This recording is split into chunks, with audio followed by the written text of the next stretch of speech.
Welcome to another episode of Tech Talk Radio. I'm Andy Taylor. I'm Shawn DeWeird. And I'm Matt Jones. Great to see you, Matt. We missed you last week. We kind of took a little liberty because we knew that you were in rewiring heck. I saw the picture. Yeah. The picture was accurate. That was pretty accurate, right?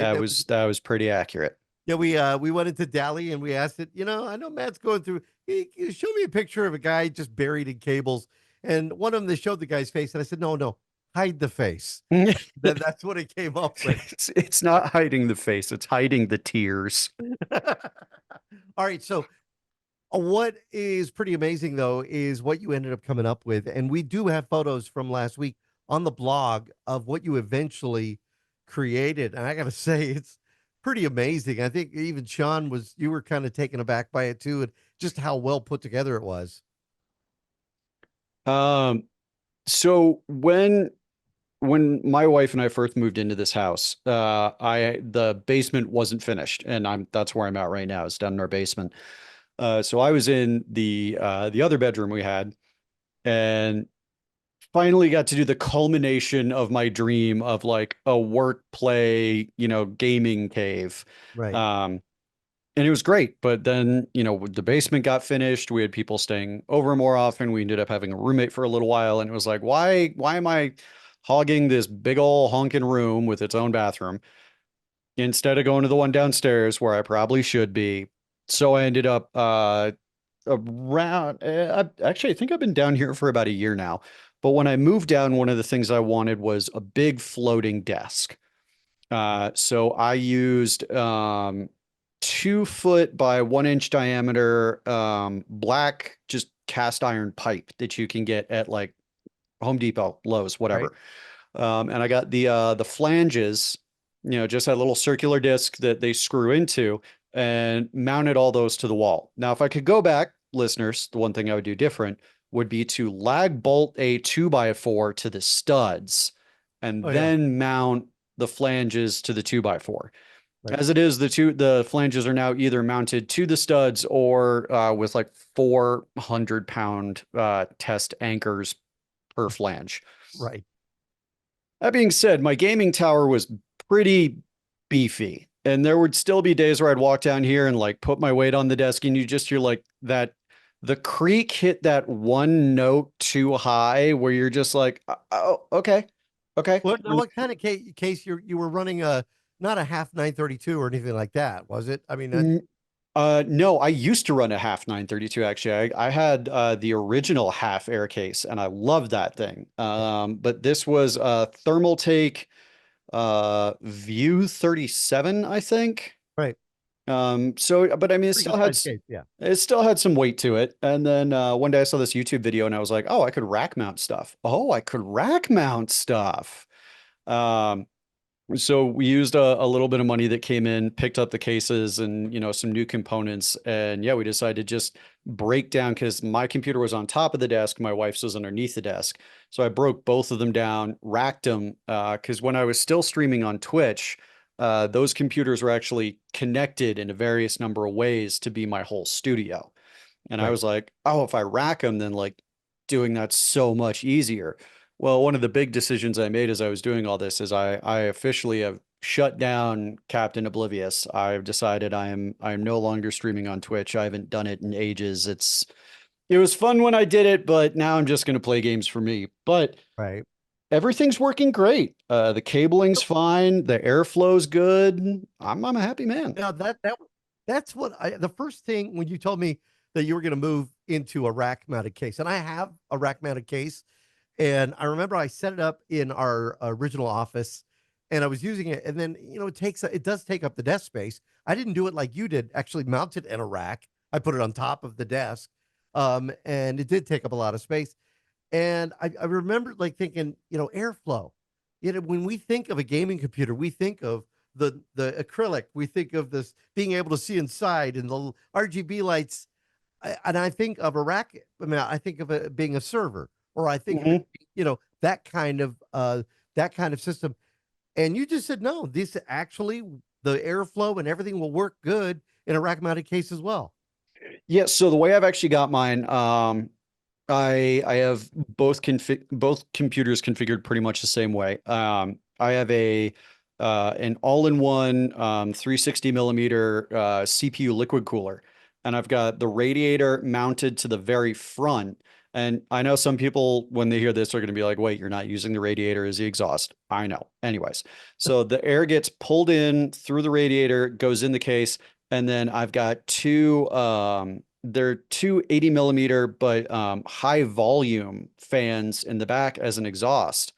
And putting my hand back there, like it pumps air through. And looking at the stats right now, like my CPU is sitting at 53.4 degrees Celsius, which is I mean, that's nowhere near concerning. Memory temperature running at 72 degrees, which is normal under load when I'm playing games. It's getting up to about 100, 105, which is still an expected temperature.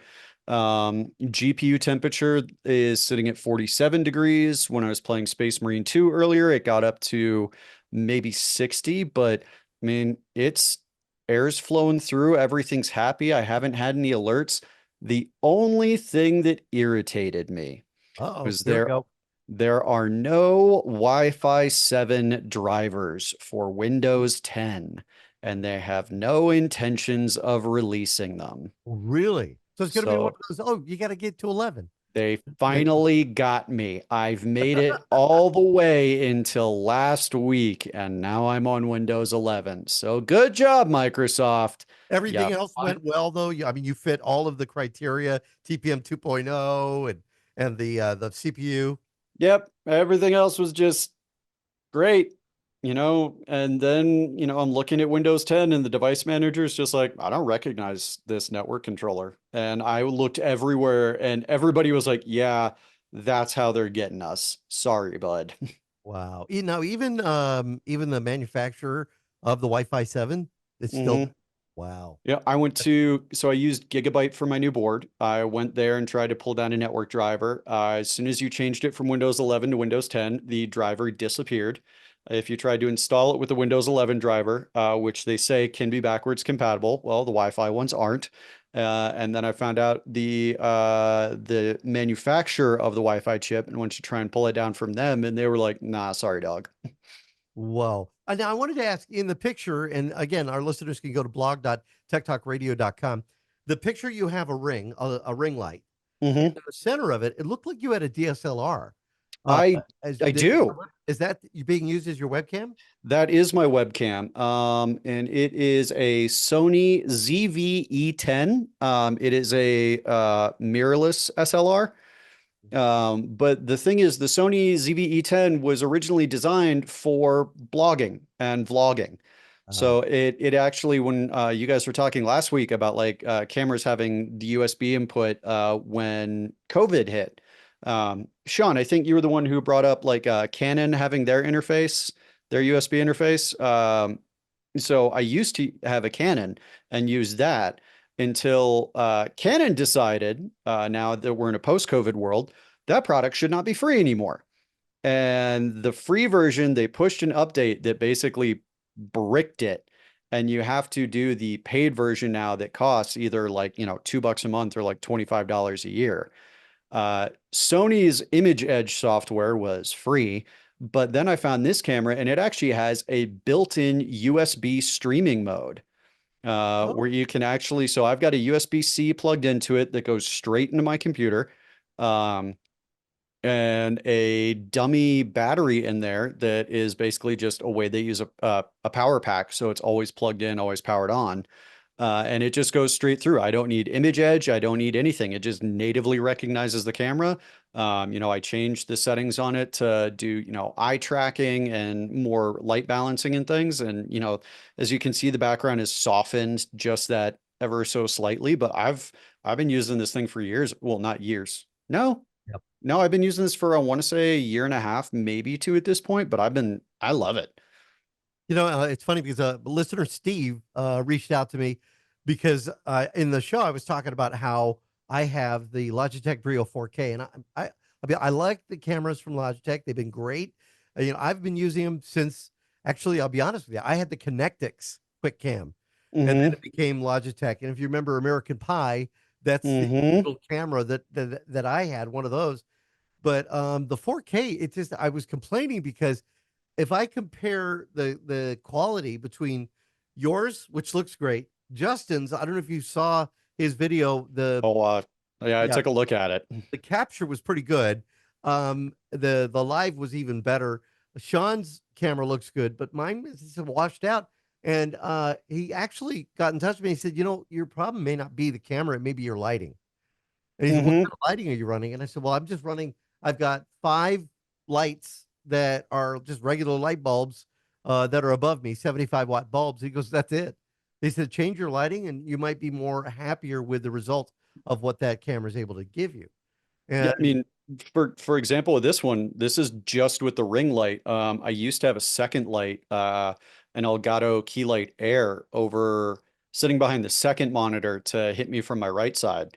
I took it down when I did the reorg, but if you look, I mean, just turning off the ring light and the drastic difference that oh, that wow, makes, look at that. because now you've Yeah, got the light from my monitor, you've got the light from above, it messes with the depth of field and everything. But then as soon as I pop that back on, and the other thing I did is the camera is I set the camera color for 4500K and I can control the color of this light as well, and I matched it. So it's picking it like it's tuned in at 4500K, and my light showing at 4500K as well helped give it a really nice soft look.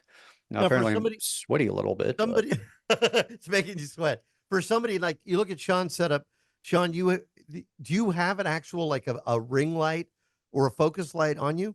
Yeah, it's a ring light. It's about, I don't know, it's about 7 inches across, maybe.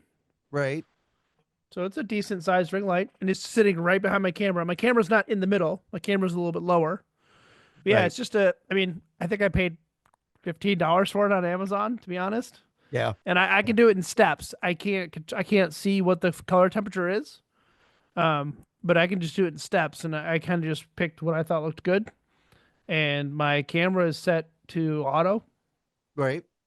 I And kind of wonder then maybe in situations, should somebody then just turn off all the lights and just use the ring light, or a if they have a ring light or the Logitech has that bar light as well, just use that instead. yeah, I mean, you're still you're still limited by the sensor size, right? You're still limited by the if it has an actual physical aperture or not. Right. Because if it can actually shut the physical or open the physical aperture a little bit, you're going to get a little bit of that bokeh, the blurriness of the depth of field. Yeah. So you're kind of limited on webcams because they're cheap-ish for a reason, and that Yeah. is their physical lens structure. Yeah.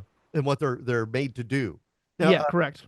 now I'm wondering, Matt, like when it came to your wiring, your cabling, I know that was a big undertaking. You didn't just want to string everything just on the floor behind, behind everything. You decided to do it the right way, right? I did it the right way, and I went through so very many zip ties that I made sure to flush cut every single one of them as God intended. Um, because I have scars covered up by both of these tattoos from reaching into racks where somebody didn't.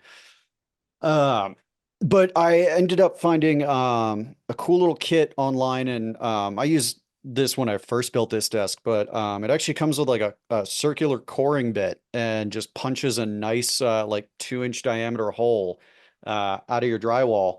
And then has a piece that fits in there, and you do the screws and they butterfly open and seal it in place. And then there's a plastic gasket you can put over there. So I've got all my cables either running in the wall behind my monitors, or some of the stuff that's on the desk, it goes under the desk, and then I've got that all zip tied and bundled and across. But other than really 2 spots, and they're both tied to my wife's computer, you can't see any of the cables Perfect. because that's how I want it. I want it super clean and pretty and nice.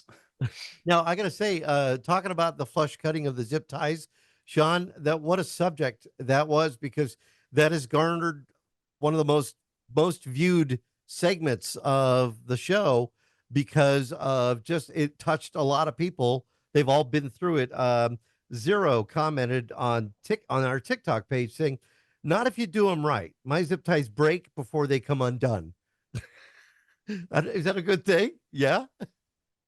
Let's see. I 45 them, so I think that he's somebody who likes to make sure somebody gets a jagged edge in their arm, right?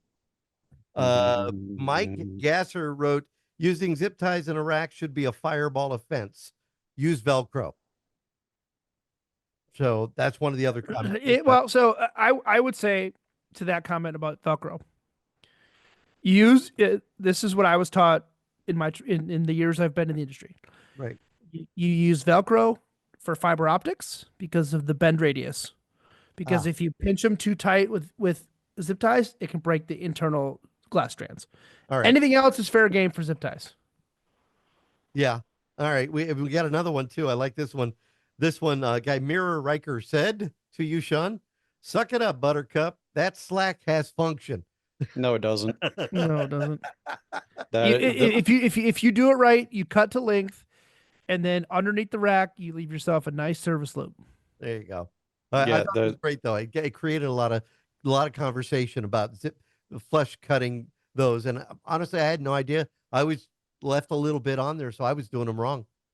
I mean, anybody that is saying "suck it up, Buttercup" has never cursed somebody's name, reaching into the back of a rack and slicing your arm open. I mean, you just haven't. You can cry about it all day long and say "suck it up, Buttercup," but you just haven't put in the work. That's all I'm gonna say.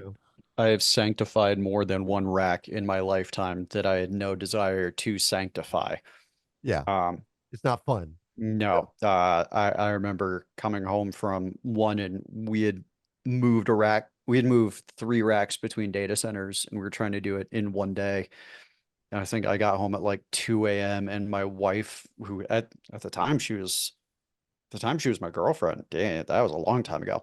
And she just looks at me and she was like, "Oh my God, what happened to you? Did you get in like a fight in the parking lot?" And I'm like, "No, I've been working in a server rack all day. This is just how you look when you're done." Like, yeah. All right. Well, that ended up being pretty good. Now, one of the things we also talked about last week was mechanical keyboards. And this was like right up your alley. And you have a mechanical keyboard you wanted to tell us about. That is something that should be something that this lady whose son is saying, "Hey, Mom, I want a mechanical keyboard. I need it."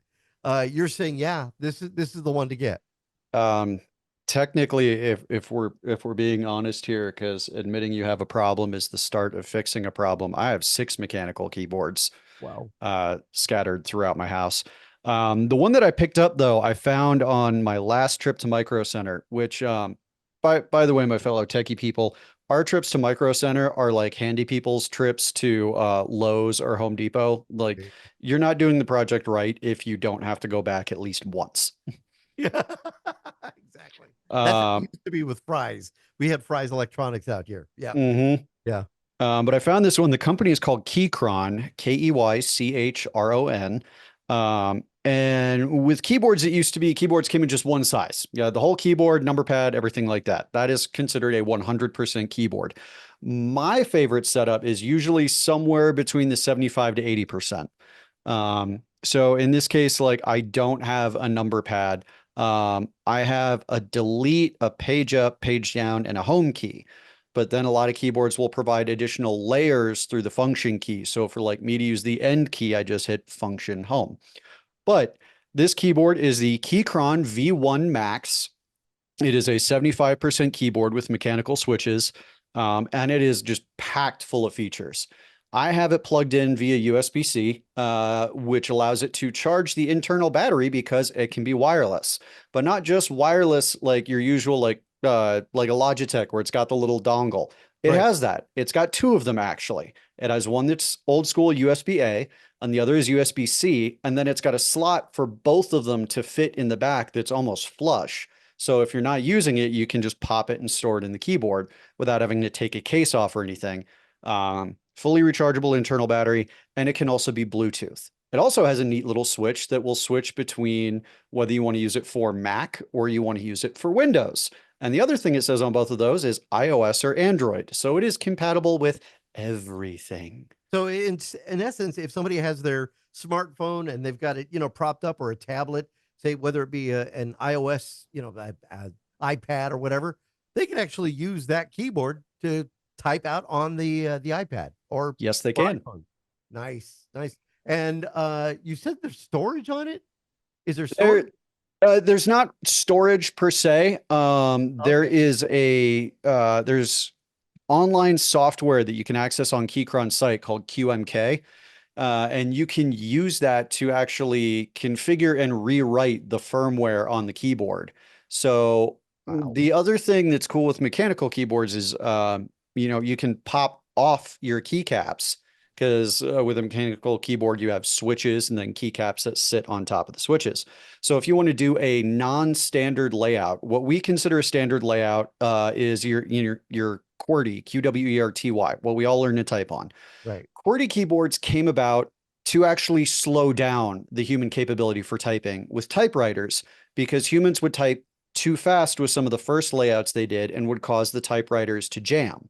So QWERTY is actually designed to slow you down. So there are other non-standard keyboard layouts you could do. The two most popular are Dvorak and Colmac. Right. Colmac? Yeah, Colmac. So you can go in and rewrite the firmware for this keyboard to turn it into those, and then just switch the keycaps around, and there you go. Wow. Pretty nice. And now well, you showed it to us earlier. Yeah, I can do it again. Let's so the listeners can get a look if they check out the video of the site. Now I was looking at it going, okay, I have a Steel Series, mechanical keyboard. It lights up, but it's all beautiful. Does this light up? Is it RGB? If you look, you'll see it gently kind of here in the shadows. It does There you light go. up. If I switched out to a see-through set of keycaps, it would definitely shine a lot more. This one's a little different. A lot of like Steel Series, Shawn, yours that you showed up, they usually do north-facing RGB, so the light is at the north end of the switch. They configured this so that the RGB is actually at the south end, which, most people are going to be like, okay, and Right. but because of the angle of the keyboard, it actually puts it so it's not quite as at the same angle as if it were north facing. So even if you kind of get a look at the switches between the keys, you're not suddenly like, oh, I wonder it's purple and so bright. How does it feel to type on it? Because again, that's the selling point. It's like typing on butter. I'm finding excuses to type on this keyboard. For the keyboard nerds who are listening to the show, the switches are the Gateron Jupiter Brown. When we talk about switches, there's really three different feelings you can get with them. They're defined as linear, tactile, and clicky. Linear is just key go up, key go down. There's nothing fancy. Clicky, as you type, you get that old classical, like click, click, click, click, click, click, click, click, that you see in all the old 80s Hollywood movies of somebody hacking on a computer. Exactly. Tactile, you get the physical sensation like of the clicky. You feel the attenuation point of when the key registers, but there's no audible component with it. So these are tactile keys. But what Keychron has done that's really nice is they actually put 2 layers of sound dampening foam, and they mounted it via a gasket mount instead of a hard mount, which gives it just a little bit of flex. But because of that, as you're typing on this thing, and I experimented with it, like I was banging out on that keyboard, and it's the quietest mechanical keyboard I have ever typed on in my life. Now you can find this. You said Micro Center. You can, yep. One? It's the V1 Max. You can find it at Micro Center. I am pretty sure, well, I know you can also find it on their website, Right. along with all their other keyboards. I'm checking to see if it's on Amazon right now. Because all right, we have to take a break, but when we come back, Shawn got something, and I think you got a great deal too on it. I'm assuming it's a Black Friday deal because it's the beginning of the week, but yeah. It's got to be. So when we come back, we'll find out what it is that he got. And in the meantime, Matt's going to see if this is available on Amazon. And if so, we'll go ahead and put a link to it on our blog and website as well. We'll be back with more of Tech Talk Radio. I'm Andy Taylor. I'm Shawn DeWeird. And I'm Matt Jones. You can find us on Facebook at facebook.com/techtalkers. So during the break, I was curious because I couldn't remember what switches my keyboard has. My keyboard. I have the Steel Series Apex M750, which is no longer available. I bought it like 7 years ago. I've had it for a long time. Series is great. I've always loved them. And it has the QX2 linear mechanical switches. So Right? if you were listening before, linear just means the button goes up, button goes down. There's no force feedback. There's no clicky. It's just it's relatively quiet, but it's a small. I have a 75%, so I don't have the numpad, but I have the home, insert, delete, page up, page down keys. And when I was looking at keyboards, right, and I just wanted something relatively inexpensive, I went to the mechanical keyboard subreddit, which, as Matt was saying at the end of the last Segment, yeah. segment, you can really go down a rabbit hole with that, and you Really? can get people that are going to argue about what switch is better. No way. Really? They'll argue Oh, about it? yeah. Oh, yeah. Do you want to trick? I mean, to break it down to layman's terms, right? It's Ford versus Chevy versus Fiat, right? yeah, It's yeah, like yeah. everybody's going to have their own opinion on why theirs is better. Wow. And it'll get heated. And I do not mean that in like a friendly, like, oh, that's a good point. I mean, like, some dude will be like, you like Cherry MX Reds? Your bloodline is weak. And then Oh my proceed to like cuss you out about why you're using like the basic Betty of switches. And if you were a real mechanical keyboard fan, what you'd be looking at is, the Holy Panda X Tank Mech Warrior switches, only available from November 1st through 6th on this one specific website. And I'm like, when I first got into mechanical keyboards, I was like, I thought I could make nerds fight. And I say that as a nerd, but then I walked into that room and it's like walking into a bar mid-bar fight Oh boy. with That's some of those great. Yeah. posts. Like you Yeah. walk in and like you just look at the post title and you're like, oh, somebody woke up and chose violence this morning. Okay. So the subreddits, do people get on there and just argue about like, Windows versus Mac? Oh Mhm. yeah. Oh yeah. Oh yeah. Man. Oh, Wow. do you want to find a spot for nerds to fight about a very specific niche set of things? There's going to be a subreddit for it. Wow. I had no idea. Yeah, there's There's literally a subreddit for everything. Right. Oh man. good and bad under the sun. And we were talking about the deals that you could get now. Matt, were you able to find, is this keyboard that we talked about, is this available on Amazon? It is available on Amazon. It is available on Amazon for a current cost of like $83, which is less than I paid for it. We will put the link up on our blog for this week's show.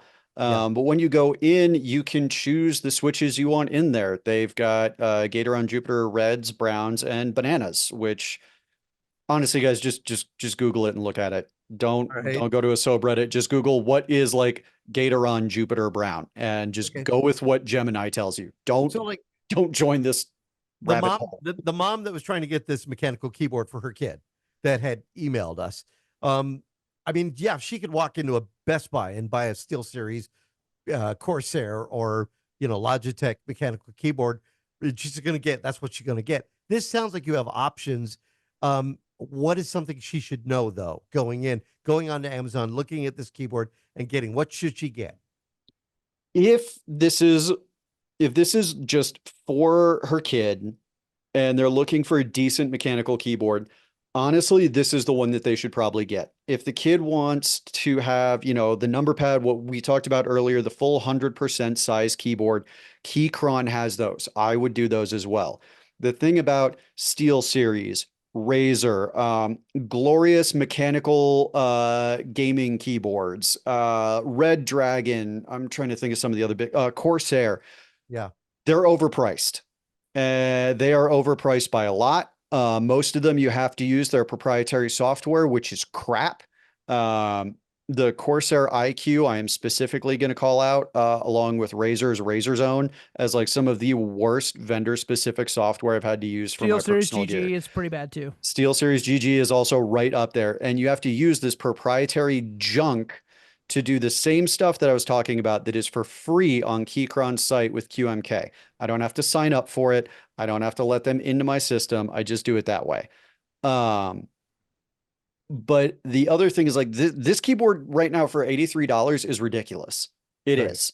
And they're beefy. Like just feeling this thing, it feels solid. Right. You have the other ones that do the full aluminum chassis. I did the plastic instead, which it's got a little bit of bend to it, but it's you're in a plastic case. If you want the real hefty one that's an aluminum case, like there's going to be no bend to that unless you're really muscling it. But don't buy the ones you're going to see most of the time when you go into Best Buy. Like Keychron.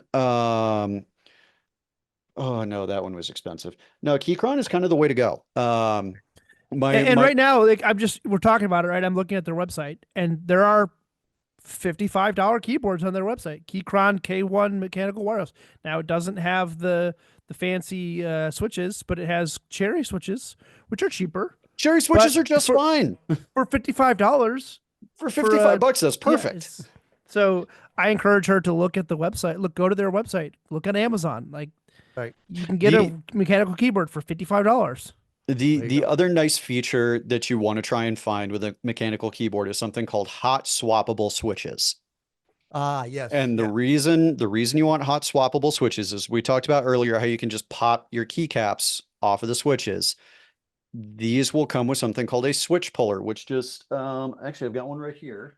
All right. So this is a switch puller. It just looks like an oversized pair of tweezers, but you will actually, try that. There we go. That's actually how it's supposed to look. Mine got a little squished, but then you'll just go into the keyboard, crimp it, and you'll obviously want to unplug the keyboard first, but then just a solid yank up, and that switch comes out because, as we've talked about, it's a mechanical keyboard. It's a mechanical component. It's going to eventually wear out.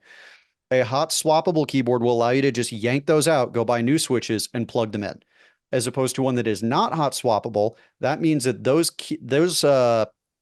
those switches have actually been soldered to the PCB, which is the control board for the keyboard. And if they're soldered in there, then you have to do the whole thing of break it down, undo the soldering, get a new one, trim it. No one's got time for that. Just go for one that's hot swappable. Because also as your kid gets older and they start falling down this rabbit hole, because buying one mechanical keyboard is like trying just a little bit of crack. It's definitely not going to have any effect on the rest of your life. Eventually they're going to be like, I want to try a different set of switches. Well, if you have a hot swappable one, you can do that. You just pay for the switches, which are one of the cheapest components you can get. Right. All right. Now, again, we want our listeners to find the links up on our website. Some great raves for this company that makes these. Now, in the meantime, Shawn, had been looking on Amazon, and he got an email in, and it was a good deal, and you decided to go ahead and go for it. So on Monday, I got a Black Friday email from DJI saying, hey, look at our deals, right? And it had, it had the drones, it had the Osmos, it had the action cameras, and at the very bottom, it had the DJI Power 1000. We talked about this when they launched it, right? So it's a solar generator, right? It's a lithium iron phosphate battery that has all the bells and whistles of a generator. It's got AC, it's got 120 volt AC, it's got DC, it's a great kit to put in the camper when we go camping. Right. Oh yeah. And it said 40% off. And I was like, wow, that's great. Like, it's been on my list of things to buy when it goes on sale. So then I clicked check the deals. On Amazon, but from the DJI store, it was 48% off. Okay. And I was like, okay, well, I got a code in my email. So I'm going to see if I could put that code in at checkout. And it gave me an additional $40 off. Oh, wow. So I paid. So if normally this is like a almost $1,000 piece of hardware. Right. I paid $380 for it on Amazon. Amazing. Wow. So with their 40% off, plus I don't know if I cheated by using the code at the same time, but hey, if you're going to give me the discount, I'm going to take it. So I'm, very thrilled to have this coming. I should have it by mid-December, because it's going to take a little while to ship, but Yeah, Now, I'm is very this excited to have it and play with it. So is this the big one that is on wheels and you could roll it around? Is that no, it's not. It's not that big. It's I don't know what the size is, but It it's looks like a shoebox sat on its side. yeah, it's probably 6 or 7 inches by 12 inches long. It's like a shoebox. That's yeah. a good size for it. But for what we do when we go camping, or if I'm out with Steve, my buddy Steve, and we're doing astrophotography or something, I can charge all my devices. Right? If I'm doing ham radio stuff, I don't need to take my I don't have to plug a 12 volt into my car and run 12 volt from my car. This will sustain that. So when we go camping and we want to watch TV or we want to do something, we can just have this. It charges up. It has the ability to plug in directly into solar panels. So I can just plug it into my camper and it'll charge this, but like it'll use the solar from my camper to charge this. So Wow. it's How much power can you get out of something like this? So you go out, you park. Okay, this is where we're going to be for the night. You could watch television, have some lights. How much? so Can you it's get? the ratings are right. It's a 1,024 watt hour, which is pretty good. And it says it's a 2,200 sustained wattage output, 2,600 peak. So you could even run potentially a small air conditioner. Really? Wow. Yeah, if you have so don't go out and think you can just take in an old camper and run your air conditioner off an old camper. Right. My camper has what they call a soft start, which means it does a soft load and builds the capacitor charge up before it draws, so it doesn't have to draw as much. Like the max, the draw is lower. So there are consumer level air conditioners that you can get soft start draws on and get lower draw from their starting, but we're going to be comfortable. You can run an AC fan. You're going to be comfortable. Would you recommend people maybe become a member of the DJI mailing list, and maybe they'll get this deal sent to them? I don't know. Like, yeah, I mean, I'm just on it because I have been for God knows how long. Right. But I mean, they have deals on all of their stuff right now. Anything from So Wise for the holidays that you've seen? Have they come I up got with an email. I'm not interested in any more Wise stuff right now because they really haven't innovated. Yeah. I really haven't seen anything that has completely stuck out. Like I have to have it. Wise, if you're listening, please, for the love of God, bring back motion sensors so I can trigger the lights in my garage with just a motion sensor. I don't have to dedicate a camera to it.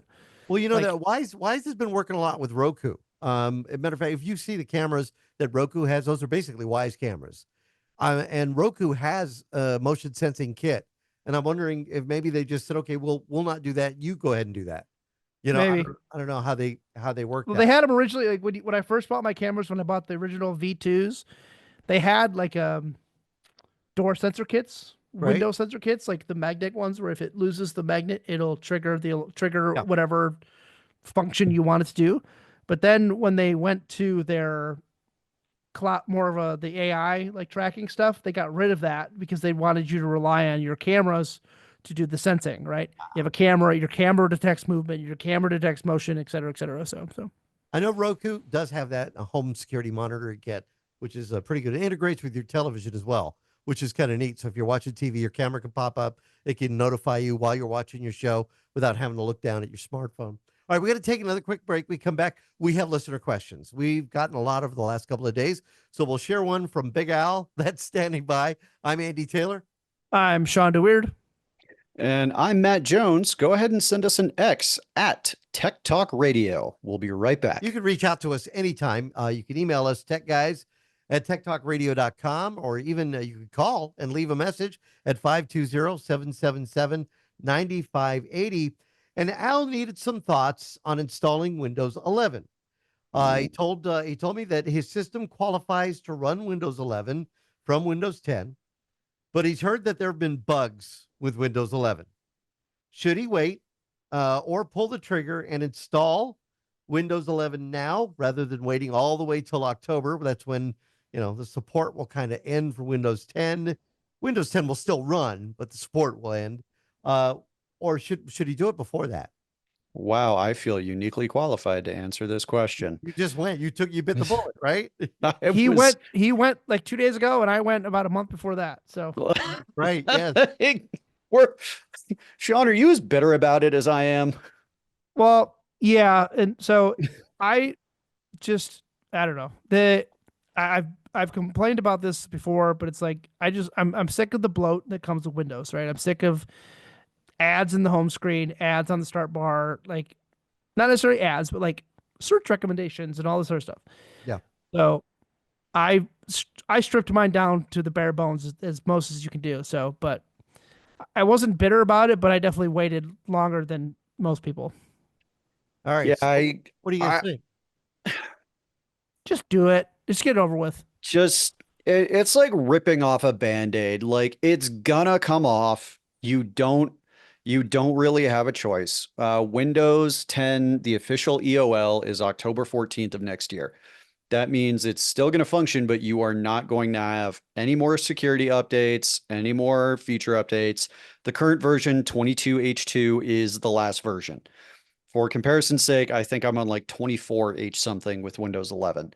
It's going to be more secure. Windows is still getting the security patches and security updates and Defender updates and things like that.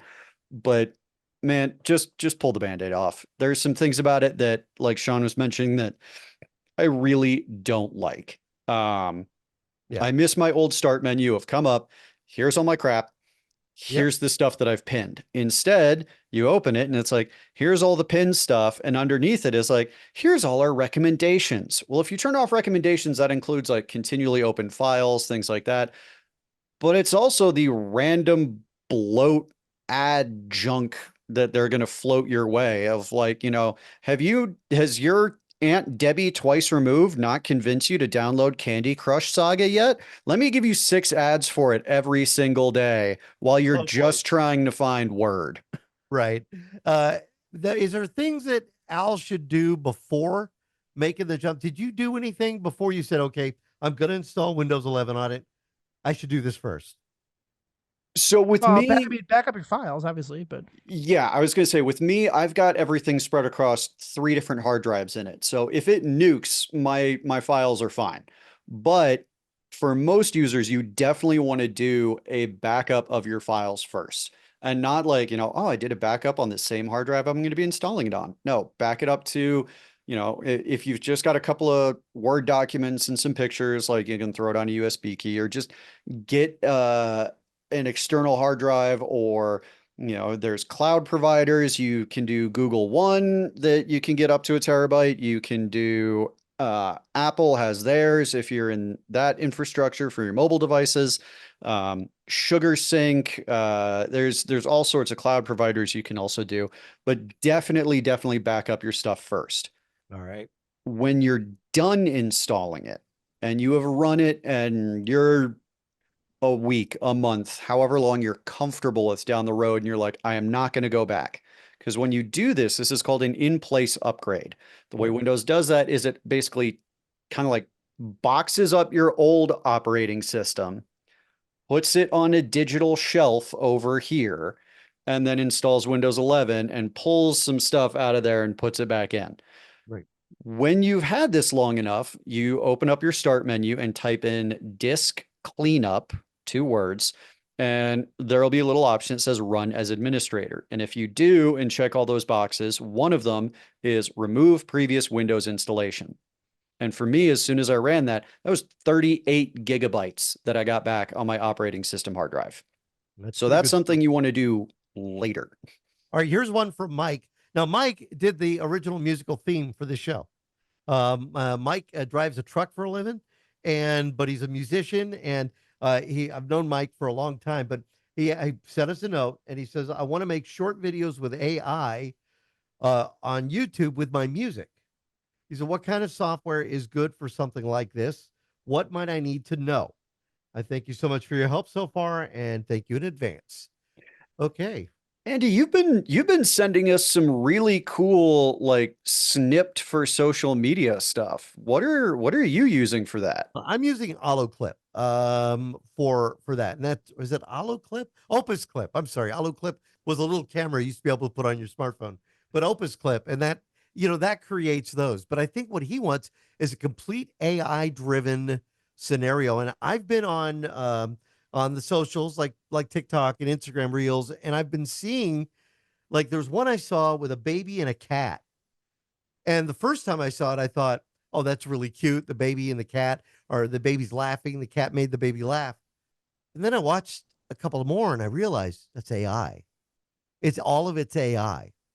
There's other ones that are completely driven AI. And I'm wondering what program could be used to create that. And I explained to Mike, we may have to do a little research on this, but Yeah, I think we're going to have to, because I don't know of anything that's completely AI driven. just There's some that you have to generate some of your own content, but yeah, that's what I would be thinking too.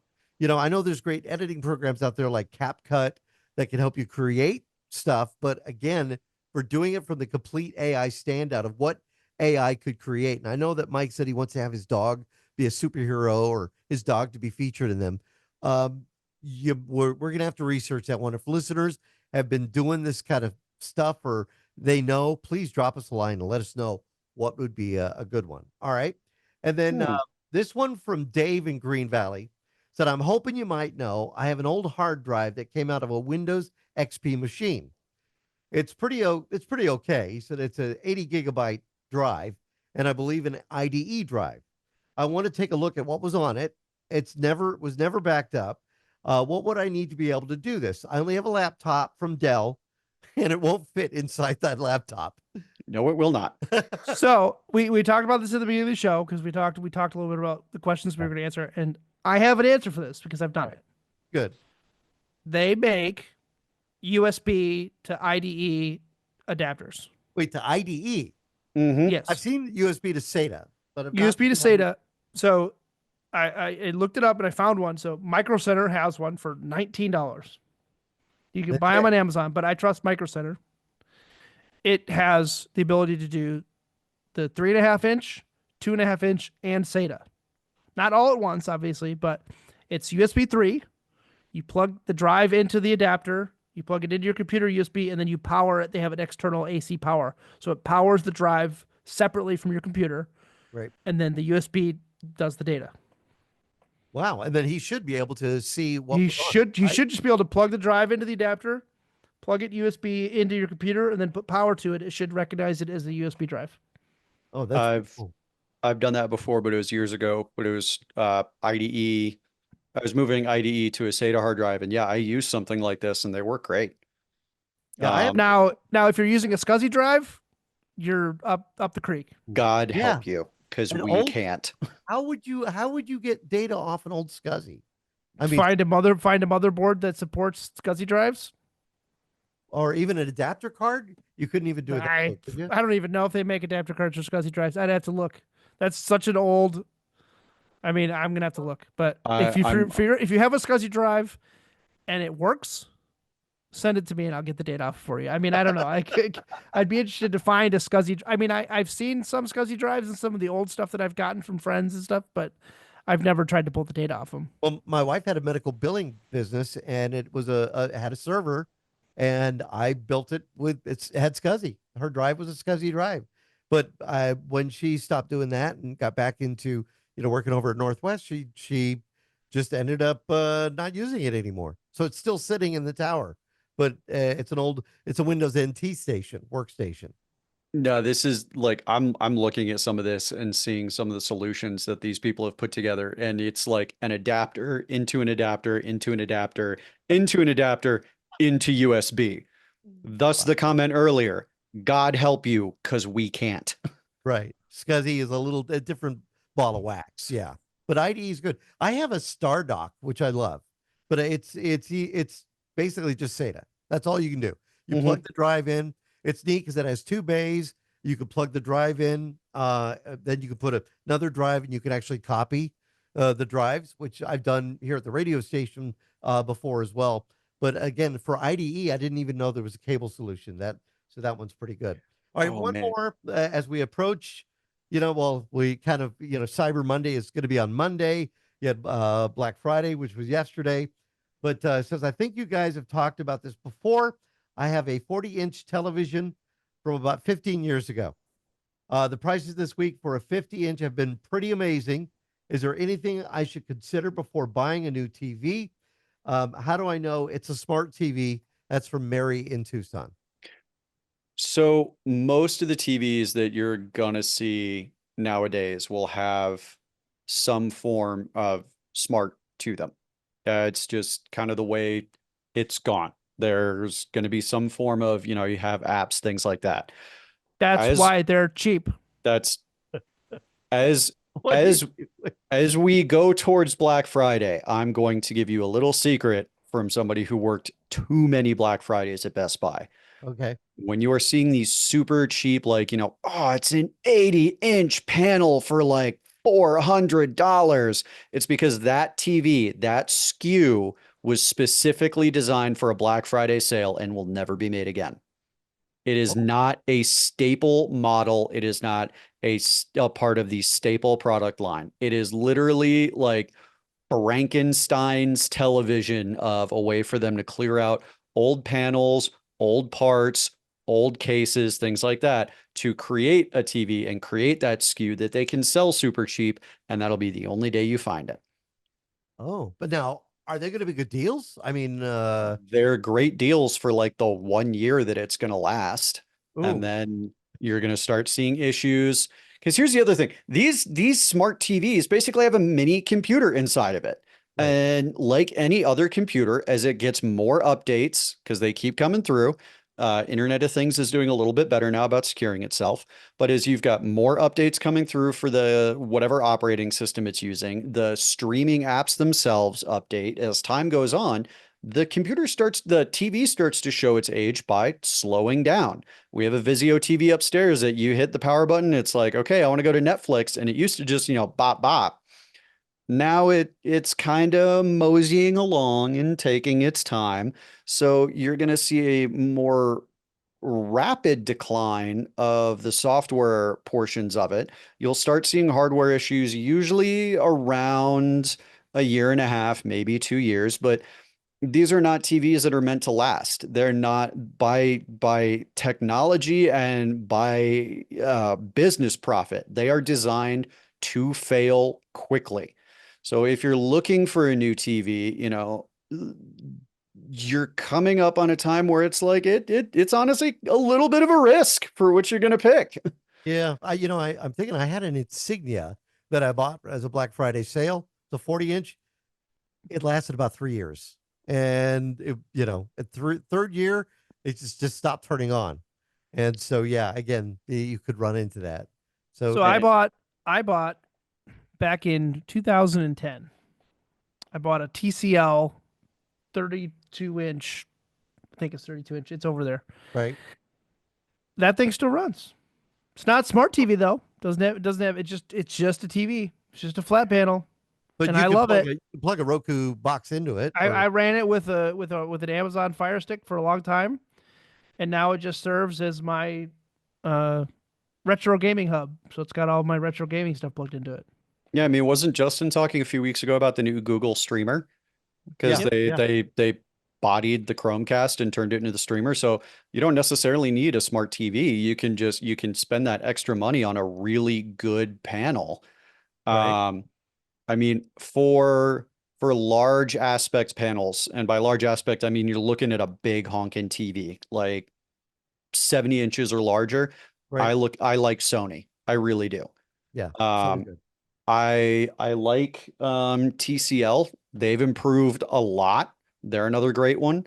They were partnered with Roku. I think they changed and they're now partnered with Android TV, which is also what I like with Sony. Yeah, TCL, Sony's good. Stay away from the in-house brands. And what I mean with that is like for Best Buy, Insignia and Dynex are produced by Best Buy. They're a Best Buy brand. Walmart has own or on. Walmart has on. And Walmart actually, last I checked, Walmart bought Vizio. Right. Yep. But LG, Samsung, Sony, yes, Sharp, TCL. Yes, you're going to pay more for the name, but there's a reason for that.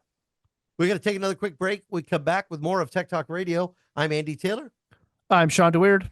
I'm Matt Jones. You can find us on the web at techtalkradio.com.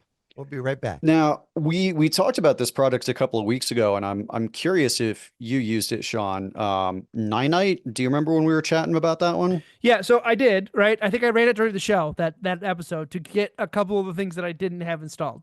So Ninite is this fantastic website, ninite.com, N-I-N-I-T-E.com. And you can literally just go, you go to the website, and it's got, oh, look at all these applications. I can just click. Chrome, whatever browser you're using, whatever messaging system, media, imaging, documents, security, utilities, storage, developer tools. You just click the box, you hit get your Ninite, it gives you this package, and it downloads and installs all of those programs for you. And you did this when you were going to Windows 11.